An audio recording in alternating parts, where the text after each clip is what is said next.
Top 5 best smartphones under 25,000 in Nepal. साथीहरू, आजको यस भिडियोमा हामी कुरा गर्नेछौँ नेपालमा पाइने 25,000 भित्र आउने 5वटा बबाल स्मार्टफोन्सहरूको बारेमा। हजुरहरूले यो बजेटमा चित्त बुझ्दो गेमिङ अनि डेली युजको लागि स्मुथ चल्ने फोनहरू पाउन सक्नुहुन्छ, जसमा 5G सपोर्ट पनि मिल्नेछ। सो आउनुहोस् जानौँ यी फोनहरूको बारेमा। Number 5 ZTE Nubia Neo। साथीहरू, 25,000 को बजेटमा हामी यस मोबाइललाई पनि क्रिटिसाइज गर्न सक्छौँ। यो फोनको डिजाइन गेमिङ फोन जस्तो देख्न सकिन्छ, जसलाई 8GB र्याम र 256GB मा रु 25,000 मा लिन सकिन्छ। यसमा हजुरहरूले 6.6 inch 120 hertz FHD plus IPS LCD display, Unisoc T820 को 6 नानोमिटर को processor, 4500 mAh battery with 22.5 watt charger, 50 megapixel back and 8 megapixel को फ्रन्ट क्यामेरा पाउनुहुन्छ। यो मोबाइल हेर्दा र स्पेसिफिकेसन बुझ्दा राम्रो नै छ, तर अन्य 4वटा मोबाइलहरूको तुलनामा यो मोबाइल पछाडि नै पर्ने भएकाले यस मोबाइललाई हजुरहरूले इग्नोर गर्न सक्नुहुन्छ। Number 4 Realme Narzo N65 5G। साथीहरू, 5G सपोर्टेड अनि Realme को सस्तोमा बेस्ट मोबाइल भनेको यही नै हो। यस फोन हजुरहरूले 6GB र्याम र 128GB इन्टरनल स्टोरेजमा रु 22,000 मा पाउन सक्नुहुन्छ।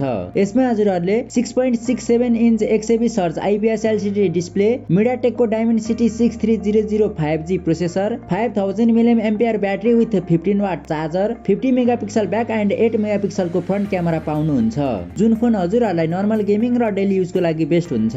Number 3 Samsung Galaxy M15 5G। साथीहरू, सामसुङमा नराम्रो भनेको अगाडि डिस्प्लेमा देखिने ओभर बेजल्स अनि डट ड्रप डिस्प्ले हो, तर यदि हजुरहरूलाई यो दुईवटा कुराले कुनै इस्यु पर्दैन भने हजुरहरूले यस फोनलाई पनि बेस्ट मान्न सक्नुहुन्छ।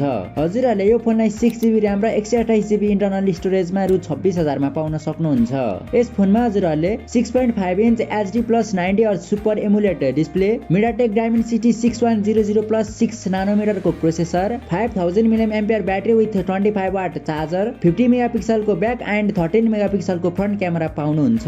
यस फोनमा एमुलेट प्यानल मिल्ने भएकाले कन्टेन्ट वाचिङको लागि झन् बब्बल मजा आउनेछ। त्यसैले चाहनुहुन्छ भने हजुरहरूले यस फोनलाई समेत कन्सिडर गर्न सक्नुहुन्छ। Number 2 Infinix Note 30। साथीहरू, यस मोबाइल हजुरहरूले अरूमा भन्दा बेस्ट गेमिङ पर्फर्मेन्स पाउनुहुन्छ।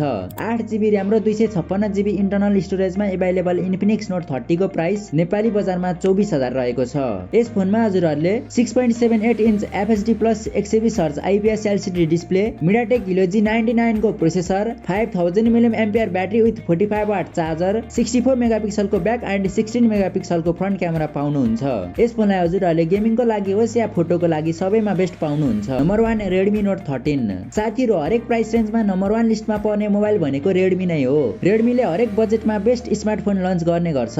त्यसैले केही समय पहिला Redmi Note 13 को मूल्य 6GB र्याम र 128GB इन्टरनल स्टोरेजमा रु 25,000 थियो भने 8GB र्याम र 256GB इन्टरनल स्टोरेजमा रु 28,000 थियो। तर अहिले यी दुवैको प्राइस ड्रप भएर 6GB र्याम र 128GB इन्टरनल स्टोरेजमा रु 23,500 अनि 8GB र्याम र 256GB इन्टरनल स्टोरेजमा रु 26,000 मा पाउन सक्नुहुन्छ। यसमा हजुरहरूले 6.67 inch 120 hertz FHD plus AMOLED display, Qualcomm Snapdragon 685 6 nanometre को chipset, 5000 mAh battery with 33 watt charger, 108 megapixel को ब्याक अनि 16 मेगापिक्सल को फ्रन्ट क्यामेरा पाउनुहुन्छ।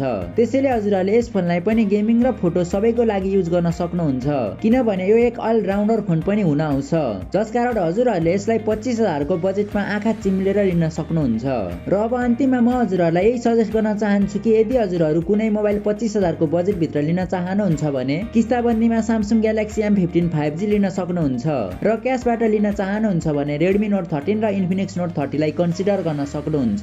र यदि हजुरहरूलाई जुनसुकै ब्रान्डको कुनै मोबाइल निड छ भने हजुरहरूले हामीबाट पनि लिन सक्नुहुन्छ, जसको लागि कमेन्टमा रहेको नम्बरमा डाइरेक्ट कल या व्हाट्सएप मेसेज गर्न सक्नुहुन्छ, या त डिस्क्रिप्सनमा भएको लिङ्कबाट पनि डाइरेक्ट बाइ गर्न सक्नुहुन्छ।